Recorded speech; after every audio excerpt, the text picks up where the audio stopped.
Assalamualaikum warahmatullahi wabarakatuh. Perkenalkan, nama saya Laila Lubna, NIM 2019-009, kelas EP 4A. Di sini saya akan menjelaskan tentang pengeluaran pemerintah sebagai tugas akhir mata kuliah Ekonomi Publik. Gambaran umum pengeluaran pemerintah pada APBN 2021. Akhir Februari 2021, pemerintah keuangan mencatat belanja pemerintah sentuh 282,7 triliun. Posisi ini meningkat sebesar 1,2% jika dibandingkan posisi periode sama tahun lalu yang hanya sekitar 279,4 triliun. Rancangan kebijakan APBN 2021 diarahkan untuk yang pertama, mempercepat pemulihan ekonomi nasional akibat pandemi COVID. Yang kedua, mendorong reformasi struktural untuk meningkatkan produktivitas, inovasi, dan daya saing ekonomi.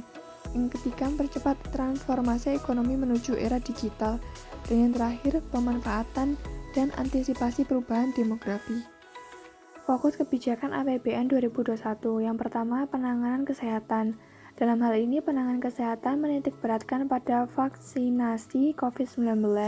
Selain itu, anggaran juga akan dialokasikan untuk penguatan sarana dan prasarana kesehatan, laboratorium, penelitian, dan pengembangan yang sangat diperlukan. Yang kedua, perlindungan sosial. Pemerintah akan fokus pada kebijakan perlindungan sosial, khususnya kelompok rentan dan kurang mampu. Yang ketiga, pemulihan ekonomi. Pemulihan ekonomi dialokasikan dalam bentuk pemberian dukungan yang lebih besar untuk dunia usaha, sektor usaha mikro, kecil, dan menengah. Yang keempat, reformasi struktural. Pemerintah akan membangun fondasi yang lebih kuat melalui reformasi struktural bidang kesehatan, pendidikan, perlindungan sosial, dan sebagainya. Belanja negara. Berbagai kebijakan belanja negara secara keseluruhan diharapkan dapat mendorong tercapainya sasaran pembangunan pada tahun 2021. Sasaran tersebut antara lain yang pertama tingkat pengangguran 7,7-9,1%. Yang kedua, tingkat kemiskinan di kisaran 9,2-9,7% dengan menekankan pada penurunan kelompok kemiskinan ekstrim. Yang ketiga, tingkat ketimpangan di kisaran 0,377-0,379. Yang keempat, indeks pembangunan kualitas manusia atau IPM di kisaran 72,78-72,95. Teori pengeluaran pemerintah. Pengeluaran pemerintah merupakan salah satu unsur permintaan agregat.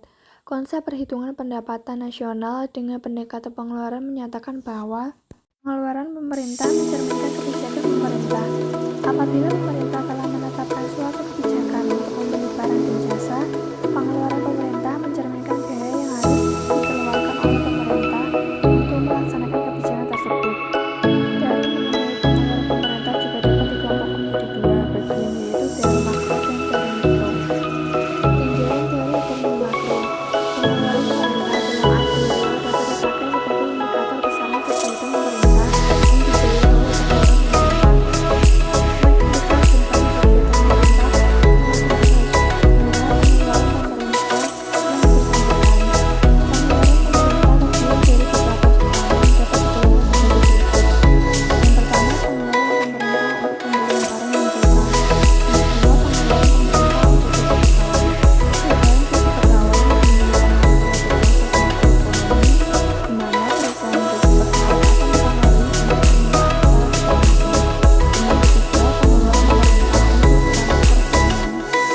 Teori Adolf Wagner. Adolf Wagner menyatakan bahwa pengeluaran pemerintah dan kegiatan pemerintah semakin lama semakin meningkat. Wagner menyatakan bahwa dalam suatu perekonomian, apabila pendapatan per kapita meningkat, maka secara relatif pengeluaran pemerintah pun akan meningkat, terutama disebabkan karena pemerintah harus mengatur hubungan yang tinggi dalam masyarakat, hukum, pendidikan, rekreasi, kebudayaan, dan sebagainya. Peningkatan pengeluaran pemerintah. Penyebab semakin meningkatnya pengeluaran pemerintah antara lain yang pertama, meningkatnya fungsi pertahanan keamanan dan ketertiban. Yang kedua, meningkatnya fungsi kesejahteraan. Yang ketiga, meningkatnya fungsi perbankan. Dan yang keempat, meningkatnya fungsi pembangunan. Dalam teori ekonomi mikro,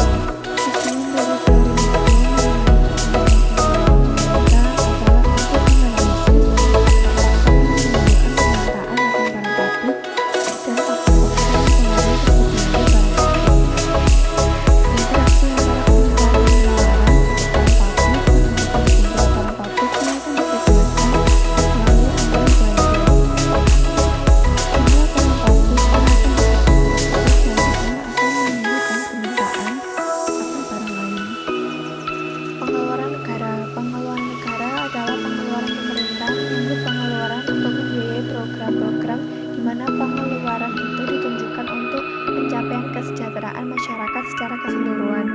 Menurut macamnya, pengeluaran negara dibedakan menjadi dua, yaitu menurut organisasi dan sifat. Menurut sifatnya, contohnya seperti pengeluaran investasi, pengeluaran penciptaan lapangan kerja, pengeluaran kesejahteraan rakyat, pengeluaran penghematan masa depan, pengeluaran yang tidak produktif. Pengaruh pengeluaran negara terhadap perekonomian, contohnya di sektor produksi, konsumsi masyarakat, distribusi, dan keseimbangan perekonomian.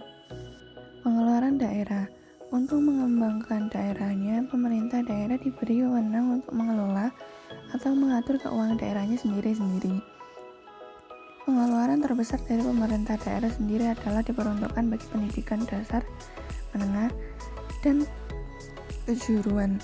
Selain untuk pendidikan, pemerintah daerah juga membelanjakan jumlah terbesar untuk berbagai pelayanan umum, antara lain pemadam kebakaran, polisi, saluran selokan, sanitasi, pengawasan umum, taman-taman dan rekreasi, dan sebagainya.